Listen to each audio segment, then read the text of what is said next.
Well, g'day curd nerds. Today we're going to be taste testing Double Brie.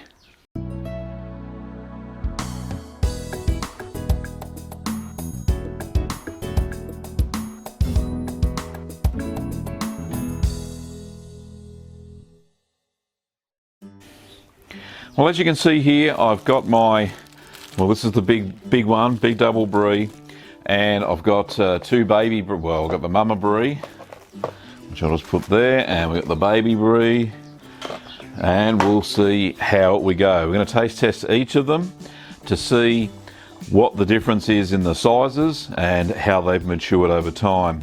This one feels a little bit squishy on the edges, but and this one's not, and this one's quite firm. This one here, can't tell, it's in the wrapper. So let's get down and dirty and have a look at what these Bries look like. So here's the first one, we'll just open that up. I put masses of sticky tape on it. So this was made about, it's about 6 weeks old.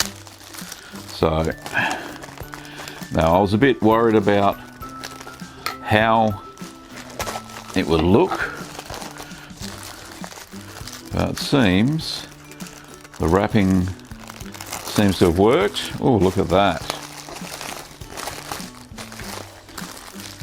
So it's kept it intact. I'll just turn that out onto a plate.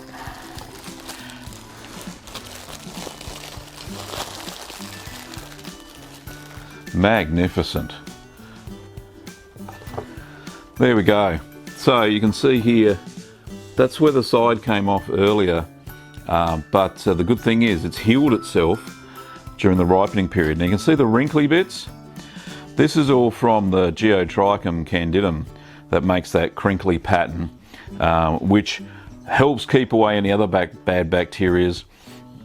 And the good thing is that around the sides it doesn't feel runny at all. I've kept these in the kitchen fridge at 4 degrees Celsius for the last 2 weeks. Anyway, so the proof's in the pudding. Let's try this one out.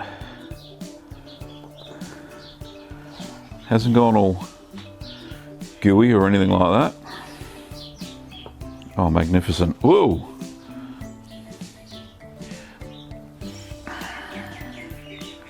Hard to see, I think, but anyway, just move the big wheel out of the way. So there it is there. A little bit of skin slip on the paste. Get it all over me. So let's try a bit.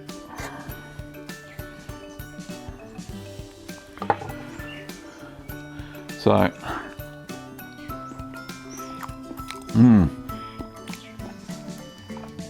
oh, that's the real deal. Nice and creamy. Really good taste to that one. I'm quite glad how that came out. So, yeah, it's a nice one. So let's just try one of the other ones.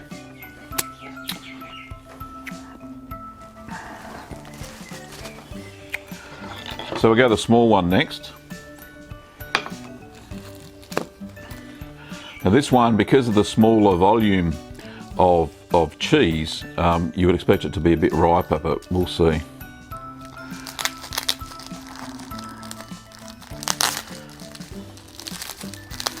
So what's it look like? Another wrinkly brain.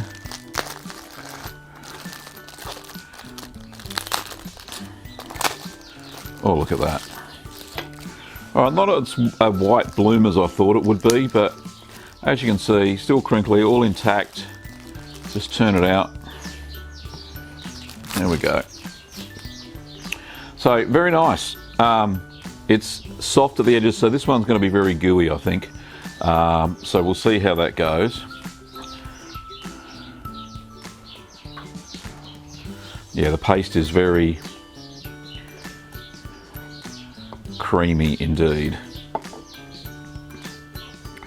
So this has developed quite well. So as you can see there, we've got gooey around the outside. So this has all come up from room temperature. It's about 16, 17 degrees. But yeah, it's very nice and a little bit of a paste in the middle, but we'll just try see how it tastes.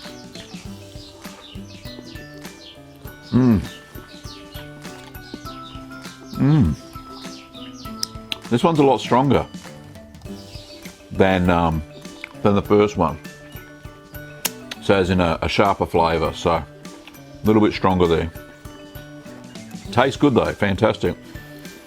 You would think that they're different cheeses actually. This one's a lot saltier, so when I salted this one, I must have added a bit more salt than what I did the big one. Anyway, I'll put that one out the side. And this one's the thicker of all of the three, as in height-wise.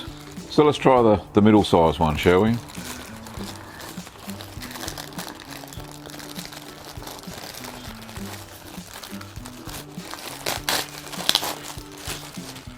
So there's a fair bit of moisture inside this one. Now I'll turn it out.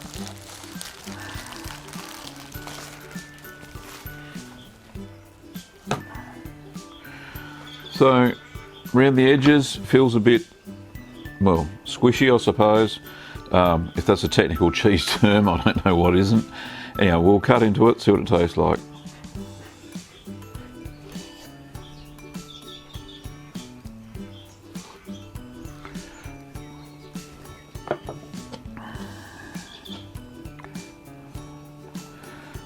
Yeah, the skin's slipping off everywhere. There we go. Oops, I lost it all.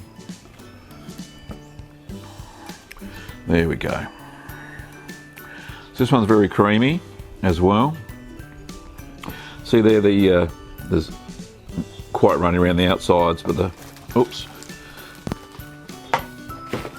quite runny around the outside, but still quite firm in the middle. And the paste there, as we can see, is starting to ooze around the edges, which is good. That's fine. That's a good sign that we're fully ripened. So I'll just cut off a piece here.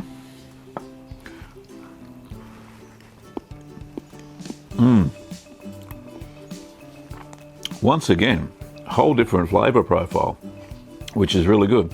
So this is, well, it's like the three bears. If we look at this one, so this one here is lightly salted. This one here, a little bit more salt on it, but this one here, the smallest one, is the most heavily salted. So you just got to make sure when you're making these sorts of cheeses that the salt content is the same for each of the cheeses. So a little bit difficult to gauge that. This is obviously the thickest. This one's probably the least mature, but certainly all these are not going to go to waste. They're going to go to friends and family and stuff like that. So yeah, it'd be very good cheese. Looking forward to seeing their faces squeal with delight when they finish their Double Brie. So thanks for watching, Curd Nerds. As you can see, all the three cheeses made with the same batch of milk, just use different moulds and different salting and that sort of thing. And you can see that they're totally different tasting cheeses. So this one was less saltier, this one a little bit more saltier. The creaminess and the development were really good, and this one's the most salty and the runniest, the ripest. This could have stayed in the cheese cave for a little bit longer, the larger one, because I don't think it's as developed, but definitely the smaller the cheese, the riper it is. But all taste fantastic in their own way, and all are salted different levels, even though I think I used the same amount of salt on them per their weight. Anyway, thanks for watching this taste test tutorial. I appreciate your time to watch my videos. Don't forget that you can subscribe to the channel to get more cheesy content, and check out our shop, littlegreenworkshops.com.au, for cheese kits and cheese supplies.